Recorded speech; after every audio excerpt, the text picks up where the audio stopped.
Viral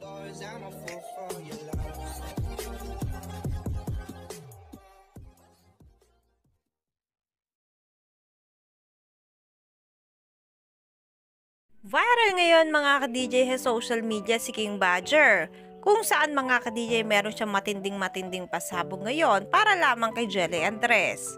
Viral nga ngayon mga ka-DJ itong si King Badger, paano ba naman? Kalat na sa social media ang kanyang latest interview, kung saan mga ka-DJ marami siyang sinabi patungkol kay Jelly Andres na nakapagpagulat nga sa mga netizen. Dahil nga mga ka-DJ hindi nila akalain na masasabi ito ni King Badger kahit na wala na silang relasyon ni Jelly Andres. Grabe naman kasi pala mga ka-DJ ang epekto nito si Jelly Andres kay King Badger na hanggang ngayon ay hindi pa mawala-wala sa kanya. Diba siguro talaga mga ka-DJ kapag minahal mo ang isang tao at hanggang ngayon ay nagsisisi ka na. Siguro mga ka-DJ nanghihinayang nga ito si King Badger dahil nga binitawan niya itong si Jelly Andres. Ayon pa nga sa kanya mga ka-DJ, tumulong sa kanya upang maging matanggumpay siya sa kanyang karir.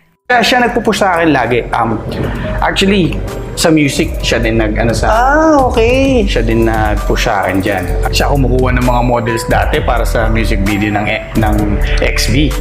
Siya nag-help, like, walang hesitation. Lagi niya akong pinupush when it comes to work, career, music, lagi. Kaya laking pasasalamat ko din sa kanya dahil kung hindi niya ako ginide sa career ko,